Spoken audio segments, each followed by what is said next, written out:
Quelques fois, vous avez parlé du survivalisme. J'aurais aimé avoir votre avis là-dessus, en fait.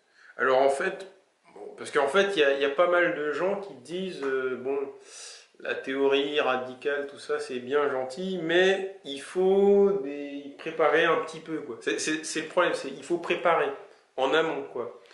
Et est-ce que c'est vraiment si pertinent que ça? Ça me fait penser à Blanqui et à la Commune de Paris. Si vous voulez, la révolution aura des nécessités d'organisation. Mais le problème de la révolution n'est pas un problème d'organisation. Le problème de la révolution, c'est la communisation.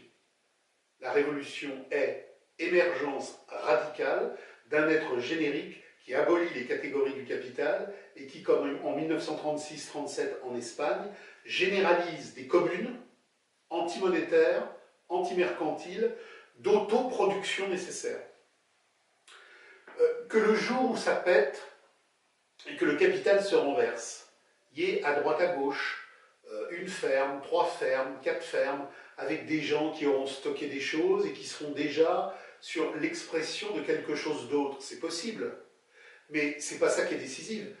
D'abord, vous avez beaucoup de groupes survivalistes qui ne sont pas du tout anti-échangistes et anti-monétaires. Ils sont sur une base survivaliste, néo-proudhoniste, pour réintroduire, dès que ça fonctionnera, des échanges. Donc ils sont prêts à nous faire repartir à la grande bordélisation post-néolithique qui nous a conduit à Wall Street.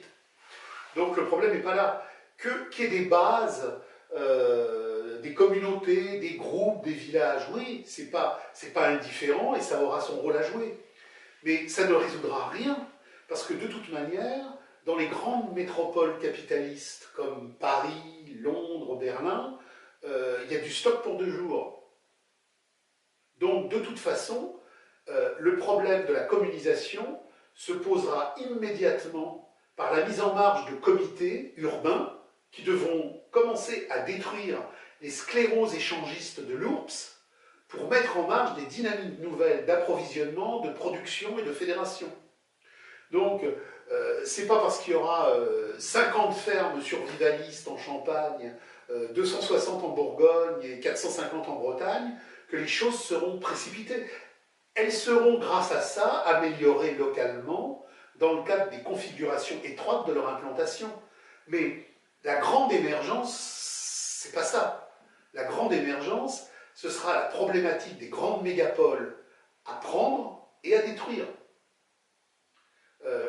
La grande problématique qui oppose Marx à Proudhon, Proudhon dit « paysans, gérez les campagnes, ouvriers, gérez les villes ». Non, Marx nous explique, ce qu'ont fait d'ailleurs les communautés en Catalogne insurrectionnelle en 1937, que le problème, c'est l'abolition de la division du travail entre ville et campagne. La ville et la campagne sont les 2 moteurs aliénatoires issus de la révolution agraire, et les villes sont devenues des tentacules parce qu'au cours du temps, le circuit des échanges a centralisé en elles toute une série d'appendices de plus en plus développés, de plus en plus mortifères. La tâche première de la révolution humaine sera de planifier la destruction de ces monstruosités urbaines.